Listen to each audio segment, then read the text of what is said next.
आज ओडिशा पई एक ऐतिहासिक दिन। आज ओडिशार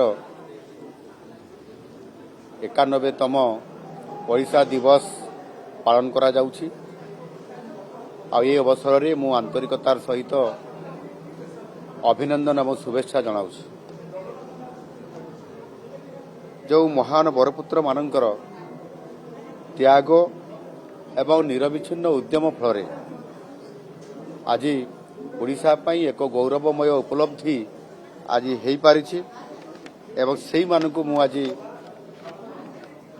मो राज्य सरकार तरफ श्रद्धांजलि अर्पण करुछि। सेही बरपुत्र मानकर पई किभଳି भाबरे समानको यथोचित सम्मान देबा पई आज आम सरकार तरफ बरपुत्र मानकर जन्मस्थान रे पालन करिबा पई सरकार निष्पत्ति नैछंती एवं आज उत्कलमणि गोपबंधु दासंकर जन्मपीठरे सुआंड ग्राम रे ता पालन होईछि। ठीक सही बड़ी भाव में गत वर्ष उत्कल गौरव मधुसूदन दासंकर तांकर जन्मपीठ कटकर सत्यभामापुर रे पालन करा जायथिला।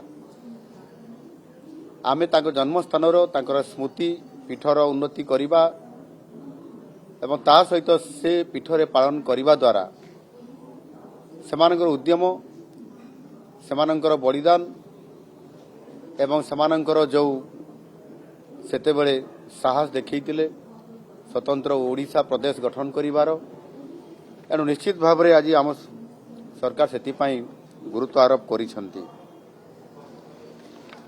एवं ताहा सहित आज आम सरकार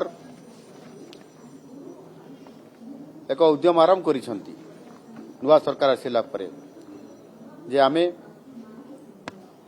आज ओडिया अस्मितार कथा कहूछु।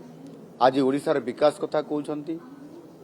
आज ओडिशार प्रति लोकर तार आयरे उन्नति केमती आसीबो ताकू मध्ये फोकस करा जाउछ।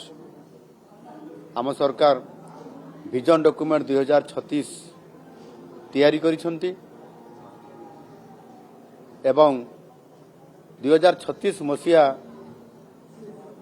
आम ओडिशा दिवस बा ओडिशा गठनर ये 100 वर्ष पूरण करिवो एवं सेही शतवार्षिकी पालन अवसर रे एक समृद्ध ओडिशार परिकल्पना ता सहित ओडिशा अर्थनीति दृष्टिकोण 500 बिलियन अमेरिकन डॉलर रो एक अर्थनीति हेबो ताकू आधार करी जो विजन डॉक्यूमेंट आम तैयारी करिछु से आधार रे आम कार्यक्रम आरंभ करिछु। आउ सेथि पई हमर ये उद्यम भित्तिभूमि को सुदृढ़ करिबा शिल्पायन करिबा कृषकों को सशक्तिकरण करिबा महिला मान को सशक्तिकरण करिबा युवक मान को नियुक्ति प्रदान करिबा सहित आमे विभिन्न गुरुत्वपूर्ण क्षेत्र गुडी को जेभଳି भाबरे आज ध्यान देइछु। निश्चित भाबरे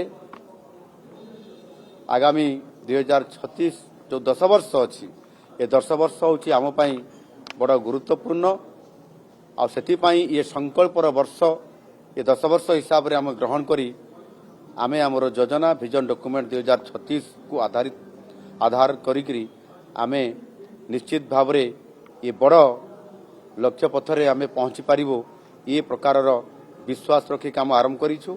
महाप्रभु जगन्नाथ निश्चित भाव रे आशीर्वाद करिवे एवं सरकार ये संकल्प को पूरा करिवे।